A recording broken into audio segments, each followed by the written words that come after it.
ಎಲ್ಲರಿಗೂ ನಮಸ್ತೆ. ನನ್ನ ಹೆಸರು ಪುಟ್ಟಲಕ್ಷ್ಮಿ CH, ಕನ್ನಡ ಸಹಾಯಕ ಪ್ರಾಧ್ಯಾಪಕ, ಸರ್ಕಾರಿ ಪ್ರಥಮ ದರ್ಜೆ ಕಾಲೇಜು, ಬೆಳ್ಳಾವಿ, ತುಮಕೂರು ಜಿಲ್ಲೆ. ಇಲ್ಲಿ ಕನ್ನಡ ಉಪನ್ಯಾಸಕನಾಗಿ ಕರ್ತವ್ಯವನ್ನು ನಿರ್ವಹಿಸ್ತಾ ಇದ್ದೇನೆ. ಈ ಒಂದು ಸೆಷನ್ನಲ್ಲಿ ನಾವು ದ್ವಿತೀಯ BComನ 3ನೇ ಸೆಮಿಸ್ಟರ್ನ ಚಂದ್ರಗಿರಿ ತೀರದಲ್ಲಿ ಕಾದಂಬರಿಗೆ ಸಂಬಂಧಪಟ್ಟಂತೆ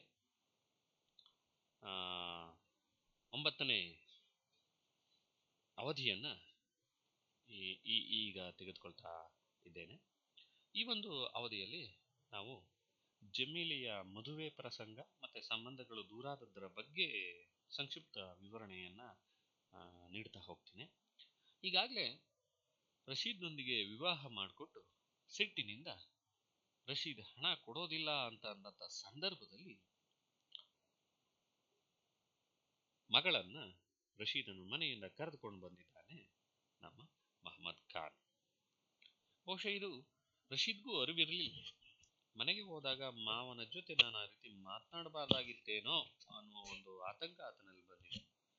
ಈ ಕಡೆ ಮನೆಗೆ ಬಂದಂಥ ಫಾತಿಮಾ ಮಗಳನ್ನು ನೋಡಿ ಫಾತಿಮಾ ಏನು ಮಾಡ್ತಾಳೆ, ನಾನು ಪದೇ ಪದೇ ಮಗಳನ್ನು ನೋಡಬೇಕು, ಕರ್ಕೊಂಬಂದಿ ಅಂತ ಹೇಳ್ತಿದ್ದೆ, ಆದರೆ ಅವರು ಈ ರೀತಿ ಇದು ಮಾಡ್ತಾರೆ ಅಂತ ಗೊತ್ತಿರಲಿಲ್ಲ, ಹೇಳ್ಬಾರ್ದಾಗಿತ್ತೇನೋ ಅನ್ನೋ ಒಂದು ಆತಂಕವನ್ನು ವ್ಯಕ್ತಪಡಿಸ್ತಾಳೆ.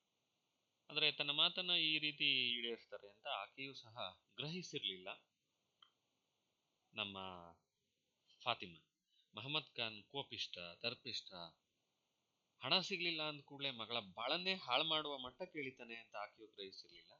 ಮತ್ತೆ ಯಾವಾಗ ಇನ್ಯಾವತ್ತೂ ಕಳಿಸೋದಿಲ್ಲ ರಶೀದ್ನ ಮನೆಗೆ ಅಂತ ಅಂದಾಗ, ಅಯ್ಯೋ ನಾನು ಎಂಥ ಕೆಲಸ ಮಾಡಿಬಿಟ್ಟೆ, ಗಂಡನಿಗೆ ಹೇಳದೆ ಬಂದದ್ದು ಭಾಳ ದೊಡ್ಡ ಪ್ರಮಾದವಾಯ್ತಲ್ಲ, ನನ್ನ ಬದುಕಿನಲ್ಲಿ ಇದೇನಾದರೂ ಬಿರುಗಾಳಿಯನ್ನು ಏನಾದರೂ ಎಬ್ಬಿಸುತ್ತಾ ಅನ್ನುವಂಥ ಆತಂಕದಲ್ಲಿ ಆಕೆ ನಾದಿರಾ ಇರ್ತಕ್ಕಂಥದ್ದನ್ನು ನಾವು ಗಮನಿಸಿದ್ವಿ.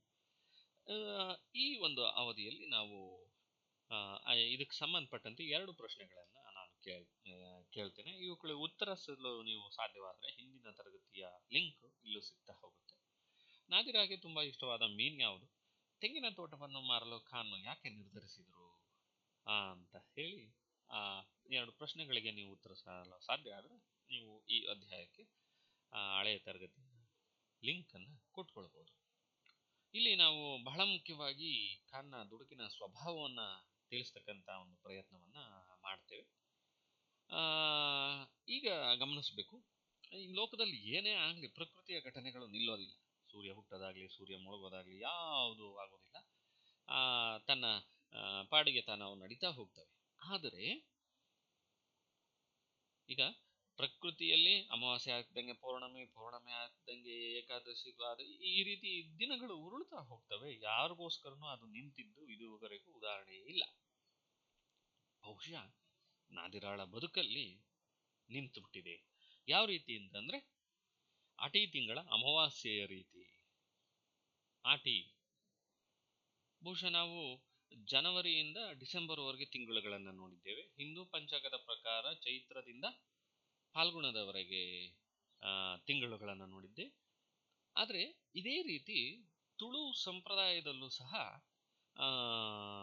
12 ತಿಂಗಳಿಗೆ ಬೇರೆ ಹೆಸರನ್ನು ಕೊಡ್ತಕ್ಕಂಥದ್ದು ನಾವು ಗಮನಿಸ್ತಾ ಹೋಗ್ತೀವಿ. ಆಟಿ ತಿಂಗಳು ಅಂದರೆ ಜುಲೈ ಆಗಸ್ಟ್ ಸಂದರ್ಭದಲ್ಲಿ ಬರ್ತಕ್ಕಂಥದ್ದು. ಸಾಮಾನ್ಯವಾಗಿ ಜುಲೈಯಲ್ಲಿ ಬರ್ತದೆ. ನಮ್ಮಲ್ಲಿ ಆಷಾಢ ಅಂತ ನಾವೇನು ಕರಿತೀವಲ್ಲ ಈ ಬಯಲು ಸೀಮೆಯಲ್ಲಿ, ಅದನ್ನು ಬಹುಶಃ ಆ ಕಡೆಯ ಕರಾವಳಿ ಭಾಗದಲ್ಲಿ ತುಳು ನಾಡಲ್ಲಿ ಆಟಿ ಅಂತಕ್ಕಂಥದ್ದನ್ನು ಗುರುತಿಸ್ತಾ ಹೋಗ್ತಾರೆ.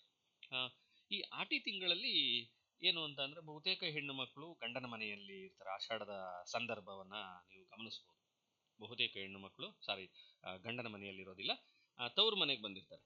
ಈ ತವರು ಮನೆ ಅಂತಂದರೆ ಎಲ್ಲ ಒಂದು ಕಡೆ ವಿರಹ ವೇದನೆಯನ್ನು ಅನುಭವಿಸ್ತಕ್ಕಂಥ ಸಂದರ್ಭ.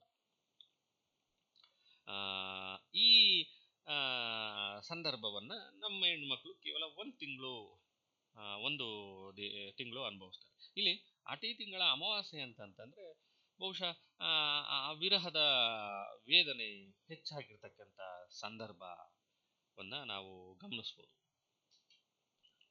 ಹಾಗಾಗಿ ಇದೆಲ್ಲ ಮುಕ್ತಾಯ ಆಗುತ್ತೆ ಅನ್ನತಕ್ಕಂಥ ಆಲೋಚನೆ ನಾದಿರಾಳಿಗಿಲ್ಲ.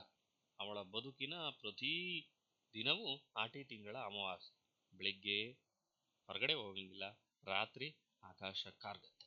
ಅಂದ್ರೆ ಅವಳ ಬದುಕು ಅಂಧಕಾರಕ್ಕೆ ತಳ್ಳಿದೆ ಅಂತಕ್ಕಂಥದ್ದನ್ನ ಕಾದಂಬರಿಗಾರ್ತಿ ಈ ಒಂದು ಆ ಉದಾಹರಣೆಯನ್ನ ಕೊಡೋದ್ರ ಮೂಲಕ ಹೇಳ್ತಾ ಹೋಗೋದನ್ನ ನಾವು ಗಮನಿಸ್ಬೋದು. ಇಲ್ಲಿ ಜಮೀಲೆಯ ಮದುವೆ ಬಗ್ಗೆ ವರನ ಕಡೆಯವರು ಬೇಗ ಮಾಡ್ಕೊಡ್ರಿ ಅಂತ ಹೇಳಿ ಒತ್ತಡವನ್ನ ಆಗ್ತಕ್ಕಂಥದ್ದನ್ನ ನಾವು ಗಮನಿಸ್ತಾ ಹೋಗ್ತೀವಿ. 3,000 ರೂಪಾಯಿ ವರದಕ್ಷಿಣೆ ಮತ್ತೆ ಒಡವೆಯನ್ನ ಕೊಡಬೇಕಾಗ್ತದೆ. ಒಡವೆ ಈಗಾಗಲೇ ಹೆಂಗೋ ಸಣ್ಣ ಪುಟ್ಟ ಒಡವೆಗಳನ್ನ ಮಾಡಿಸಿದ್ದಾರೆ. ಈಗ ವರದಕ್ಷಿಣೆಗಾಗಿ ಅಳಿಯನನ್ನು ಕೇಳಲು ಹೋದಂತ ಸಂದರ್ಭದಲ್ಲಿ ಆತ ಮಹಮ್ಮದ್ ಖಾನ್ ಅಳಿಯನ ಮೇಲೆ ಕೋಪಗೊಂಡು ಮಗಳನ್ನ ಕರೆದುಕೊಂಡು ಬಂದಿರತಕ್ಕಂಥದ್ದು ನಿಮಗೆಲ್ಲ ಗೊತ್ತೇ. ಹಾಗಾಗಿ ಈಗ ವರದಕ್ಷಿಣೆಯನ್ನು ಕೊಡಲೇಬೇಕಲ್ಲ. ಹಾಗಾಗಿ ಆತ ನಿರ್ಧಾರವನ್ನ ಮಾಡ್ತಾನೆ, ನನ್ನ ತೆಂಗಿನ ತೋಟದ ಒಂದು ಭಾಗವನ್ನ ಮಾರಿಬಿಟ್ಟು ಮದುವೆ ಮಾಡೋಣ ಅಂತ. ಹಾಗಾಗಿ ಈ ಮದುವೆ ಕಾರ್ಯಗಳು ಪ್ರಾರಂಭವಾಗ್ಬಿಡ್ತವೆ. ನಾದಿರಾಗೆ ಇಲ್ಲೊಂದು ಕನಸು ಚಿಗುರೊಡೆಯುತ್ತೆ. ಹೇಗೂ ತಂಗಿಯ ಮದುವೆ, ತಂದೆಗೆ ಎಷ್ಟೇ ಸಿಟ್ಟಿದ್ರು ಯಾರ ಕೈಲಾದರೂ ಹೇಳಿಸಿ ತನ್ನ ಗಂಡನ ಮನೆಯವರಿಗೆ ಆಮಂತ್ರಣವನ್ನ ಕೊಟ್ಟೆ ಕೊಡ್ತಾರೆ.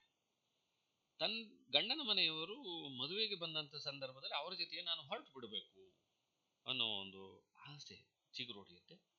ಫಾತಿಮಾ ಈ ವಿಷಯವನ್ನ ನಮ್ಮ ಯಾರಿಗೆ ಮಹಮ್ಮದ್ ಖಾನ್ಗೆ ಹೇಳ್ತಾರೆ. ಅಳಿಯ ಮತ್ತೆ ಅಳಿಯನ ತಾಯಿಯನ್ನು ಕರಿಬೇಕು ಅಂತ. ಯಾವುದೇ ಕಾರಣಕ್ಕೂ ನಾವು ಅಳಿಯನನ್ನ ಈ ಮದುವೆಗೆ ಕರೆಯೋದಿಲ್ಲ, ಅವನು ಅಳಿಯನೇ ಅಲ್ಲ ಅನ್ನೋ ರೀತಿಯಲ್ಲಿ ಮಹಮ್ಮದ್ ಖಾನ್ ಮಾತಾಡ್ತಾನೆ. ಇದ್ದ ಒಂದೇ ಒಂದು ಆಶಾತಂತುವು ಕಡಿದು ಹೋಗ್ಬಿಡುತ್ತೆ. ತುಂಬಾ ಬೇಸರವನ್ನ ಪಟ್ಕೊಂಡು ನಾದಿರ ಕೋಣೆಗೆ ಹೋಗಿ ಮಲಗ್ತಾಳೆ. ಅದೇ ಸಂದರ್ಭದಲ್ಲಿ ಅಳಿಯನ ಎರಡನೇ ಅಳಿಯ ಏನು ಜಮೀಲೆಯ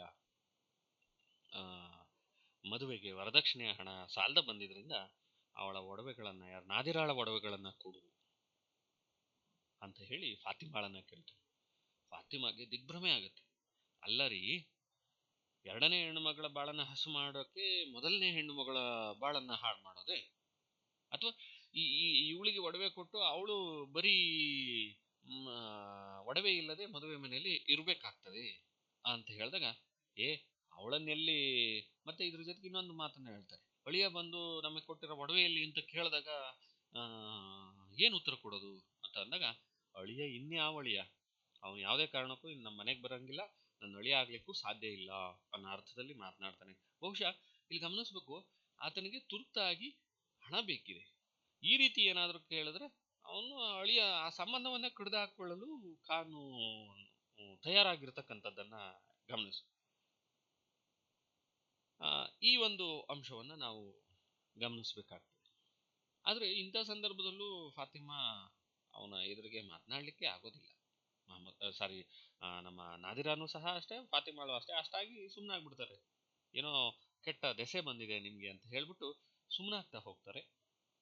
ಕೊನೆಗೆ ಅಲ್ಲಿಂದ ನಮ್ಮ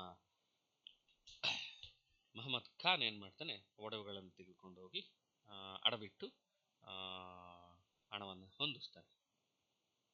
ಮಗಳ ಮದುವೆ ಬಂತು, ನೀನು ಬಾ ಹೋಗ್ಬರೋಣ, ಮದುವೆನೂ ಆಗುತ್ತೆ. ಅಳಿಯನಿಲ್ಲದೆ, ಅಳಿಯನ ತಾಯಿ ಇಲ್ಲದೆ ಮದುವೆ ಆಗುತ್ತೆ. ಸುಮ್ಮನೆ ಹಾಗೆ ಹೀಗೆ ಓಡಾಡ್ತಾ ಹೋಗ್ತಾಳೆ ನಾದಿರ. ಆಕೆಗೆ ಮನಸ್ಸೇ ಇಲ್ಲ. ಕೊನೆಗೆ ಜಮೀಲೆಯ ಗಂಡನ ಮನೆಗೆ ಇವರೆಲ್ಲ ಹೋಗ್ಬೇಕಾಗ್ತದೆ ಔತಣಕೂಟಕ್ಕೆ. ಅಂತ ಸಂದರ್ಭದಲ್ಲಿ ನಾದಿರಾಳನ್ನ ಕರೀತಾರೆ. ನಾದಿರ ಅಮ್ಮ ಕರೀತಾಳೆ ಫಾತಿಮಾ. ನಾದಿರಾಳನ್ನ ಕರೆದಾಗ, ಅಮ್ಮ, ಅಳಿಯನಿಗಿಲ್ಲದ ಆಮಂತ್ರಣ ನನಗೆ ಯಾಕೆ? ಅಲ್ಲದೆ ನಾನು ಒಡವೆಗಳಿಲ್ಲದೆ ನಾನು ಹೆಂಗ್ ಬರ್ಲಿ? ನಿಮ್ಮ ಪಾಡಿಗೆ ನೀವು ಹೋಗಿ ಬನ್ನಿ ಅಂತ ಅಂತಾಳೆ. ಮಗಳು ಬೇಸರ ಆಗಿದ್ದಾಳೆ ಅಂತ ಗೊತ್ತಾಯ್ತು. ಹೇಗೋ ನಡೆಯುತ್ತೆ. ರಶೀದನ ಮೇಲಿದ್ದಂಥ ಒಲವು ನಮ್ಮ ಫಾತಿಮಾಗೆ ಏನು ರಶೀದನ ಮೇಲಿತ್ತಲ್ಲ, ಅಂತ ಒಲವು ಜಮೀಲೆಯ ಗಂಡನ ಬಗ್ಗೆ ಇಲ್ಲದೆ ಇರ್ತಕ್ಕಂಥದ್ದನ್ನು ನಾವು ಗಮನಿಸ್ಬೋದು. ಯಾಕೆ ಅಂತಂದ್ರೆ, ರಶೀದ ಒಂದೊಳ್ಳೆ ಸೀರೆಯನ್ನ ಉಡುಗೊರೆಯಾಗಿ ಕೊಟ್ಟಿರ್ತಾನೆ. ಇವರು ರಶೀದನಿಗಿಂತ ಹೆಚ್ಚಿನ ವರದಕ್ಷಿಣೆಯನ್ನ ತೆಗೆದುಕೊಂಡ್ರು, ಅಂತಹ ಸೀರೆಯನ್ನ ಕೊಡಲಿಲ್ಲ ಅನ್ನುವ ಒಂದು ಅಸಮಾಧಾನ ನಮ್ಮ ಫಾತಿಮಾಗೆ ಇರ್ತಕ್ಕಂಥದ್ದನ್ನ ನಾವು ಗಮನಿಸಬಹುದು. ಇಷ್ಟೆಲ್ಲ ಆದ್ಮೇಲೆ ಕೊನೆಗೆ ಇದ್ದಂತ ಒಂದೇ ಆಶಾ ತಂತುವು ಸಹ ಕಡಿದೋಯ್ತು ಅಂತ ಹೇಳಿ ಅವನು ಸುಮ್ಮನಾಗ್ತಾನೆ. ಇದರ ನಡುವೆ ಆ ಮದುವೆಯ ಓಡಾಟದಲ್ಲಿ, ಮದುವೆಯ ಇದರಲ್ಲಿ ಸಂಭ್ರಮ ಪಡ್ತಕ್ಕಂಥ ಈ ಸಂಕಟ ಪಟ್ಟಂಥ ಜೀವಿಗಳನ್ನು ನಾವು ಗಮನಿಸ್ಬೋದು. ನಾದಿರಾ ಆಗ್ಬೋದು, ಮತ್ತೆ ನಮ್ಮ ಫಾತಿಮಾ ಆಗ್ಬೋದು. ಮದುವೆ ಓಡಾಟದಲ್ಲಿ ಅವಳು ತೊಡಗಿಕೊಳ್ತಾಳೆ ಸಂಭ್ರಮದಿಂದ. ನಮ್ಮ ಫಾತಿಮಾ ನಾದಿರಾಗ್ ಮಾತ್ರ ಸಂಭ್ರಮ ಏನಾದರೂ ಕೊಡುತ್ತೆ ಅನ್ನೋದಾದ್ರೆ ಅದು ಮಗು ಮಾತ್ರ. ಬೀಡಿ ಕಟ್ತಕ್ಕಂಥ ಕೆಲಸ ಮಾಡ್ತಾಳೆ. ಎಲ್ಲೋ ಸಂಭ್ರಮ ವಿರಾಮ ವೇಳೆಯನ್ನ ಕಳೆಯಲು ಕಲ್ತಂತ ಬೀಡಿ ಕಟ್ಟುವ ಕೆಲಸ ಅನಿವಾರ್ಯವಾಗ್ಬಿಡ್ತದೆ. ಈಗ ಹೆಚ್ಚು ಹೆಚ್ಚು ಇದನ್ನ ತಂದು ಹಾಕ್ತಾ ಹೋಗ್ತಾನೆ ಮೊಹಮ್ಮದ್ ಖಾನು ಎಲೆಗಳನ್ನ. ಯಾಕಂದ್ರೆ ಹೆಚ್ಚು ಆದಾಯ ಬರ್ತಾ ಹೋಗುತ್ತೆ, ಒಂದು ಆಳು ಸಿಕ್ಕಂಗಾಗುತ್ತೆ. ಈ ರೀತಿಯ ಆಲೋಚನೆಯನ್ನ ಮೊಹಮ್ಮದ್ ಖಾನ್ ಮಾಡ್ತಾ ಹೋಗ್ತಾನೆ. ಈ ಕೆಲಸವನ್ನ ನಮ್ಮ ಇವರು ಮಾಡ್ತಾ ಇರ್ತಕ್ಕಂಥದ್ದನ್ನ ನಾವು ಗಮನಿಸ್ಬೋದು. ಯಾರು? ನಮ್ಮ ನಾದಿರಾ. ಇದರೆಲ್ಲ ಇಂಥ ಕೆಲಸದ ನಡುವೆ ಆಕೆಗೆ ಖುಷಿ ಕೊಡ್ತಕ್ಕಂಥದ್ದು ಮಗುವನ್ನು ಎತ್ತಿ ಆಡಿಸುವುದು, ಮಗುವನ್ನು ಹಾಲುಡಿಸುವುದು, ಅದರ ನಗುವನ್ನು ನೋಡಿ ಅದರೊಳಗೆ ಕಳೆದು ಹೋಗ್ತಕ್ಕಂಥ ಕೆಲಸವನ್ನ ಮಾಡ್ತಾ ಹೋಗ್ತಾಳೆ. ಅವಳು ಸಂತೋಷದಿಂದ ಮಗುವನ್ನ ರಂಜಿಸಲು ಹೇಳ್ತಾ ಇದ್ರು ಸಹ ಆಕೆಯ ದುಸ್ಥಿತಿ ಎಂಥದ್ದು ಅಂತ ನಮಗೆ ಗೊತ್ತಾಗುತ್ತೆ. ಗಮನಿಸಿ, ಕಳ್ಳ ಬಿಡಿ ಕಟ್ತಿದ್ರೆ ನಮ್ಗೆ ಊಟ ಹಾಕೋರು ಯಾರು?